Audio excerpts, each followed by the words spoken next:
sini nama saya Abda Farah Besti Zulhikmah dengan NIM 0024.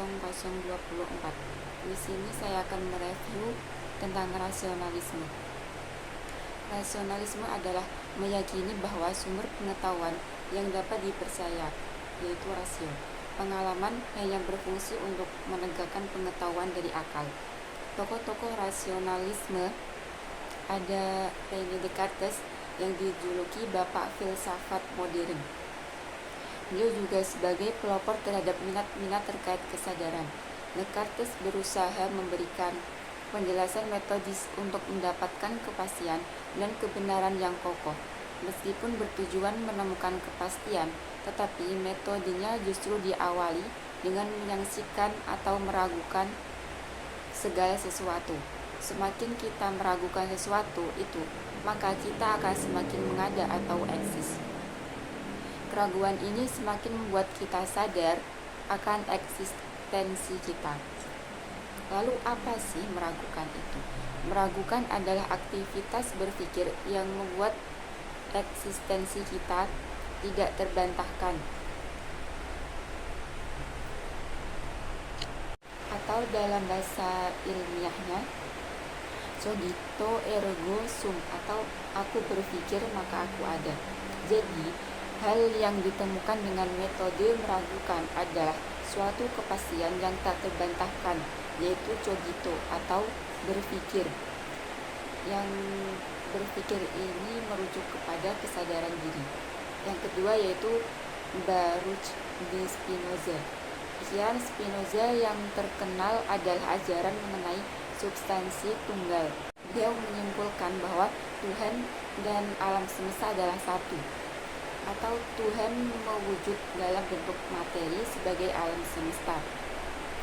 Dalam kedudukannya sebagai Tuhan, alam semesta adalah natura naturans, atau alam yang melahirkan. Dalam kedudukannya sebagai alam itu sendiri adalah natura naturata, atau alam yang dilahirkan. Jadi pada hakikatnya hanya ada satu substansi pokok, yaitu Tuhan, sama dengan alam. Apabila substansi tunggal itu adalah Tuhan, maka segala sesuatu tercipta dan terjadi atas kehendak Tuhan. Sesuatu yang ada karena kehendak Tuhan itu bisa menjadi kenikmatan atau kebahagiaan bagi manusia, tetapi juga bisa menjadi penderitaan, tergantung pemikiran manusia terhadap hal tersebut.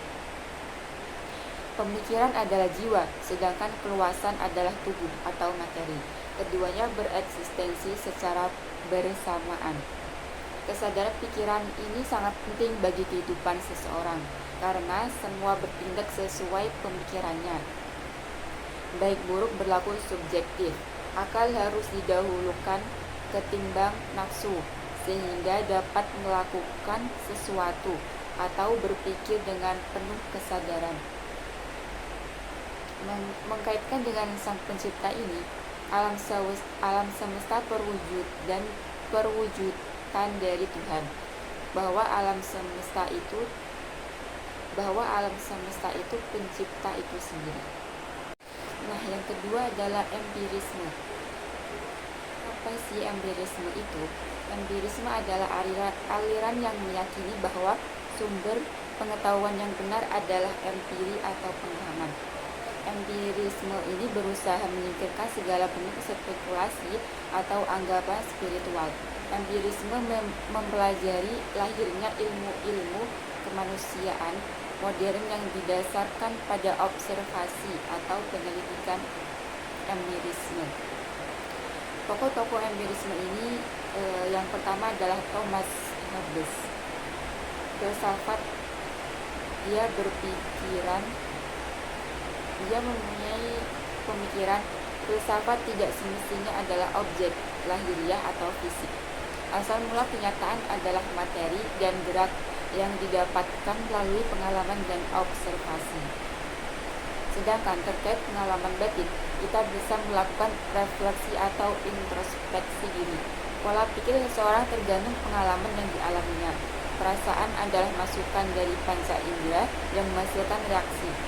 Jika reaksinya mendekati objek, maka disebut nafsu. misal benci, takut, dan seterusnya. Kedua, reaksi tersebut saling bersaing. Reaksi yang menang disebut kehendak. Pada dasarnya, manusia disebut serigala bagi sesamanya, atau homo homini lupus. Yang kedua, John Locke. Dia mempunyai pemikiran bahwa pikiran manusia adalah seperti kertas kosong atau tabula rasa. Nah, pengetahuan tentang sesuatu diperoleh dalam pengenalan melalui pengalaman. Dengan pengalaman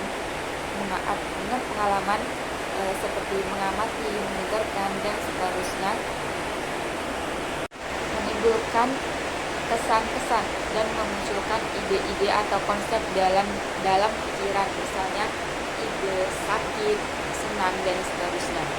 Yang menentukan tindakan seseorang bukan prinsip universal, tetapi pengalaman indrawi pribadi. Yang ketiga itu David Hume.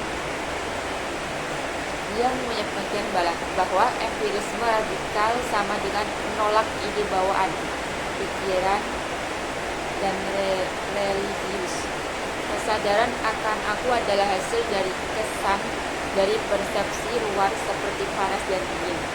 Kritik terhadap keabadian atau akhirat yang diyakini sebagai ilusi belaka.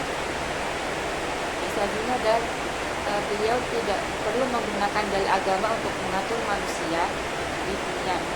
Manusia dapat mewujudkan kehidupan sosial yang baik di dunia tanpa harus berpatokan pada akhirat yang belum pernah dialami.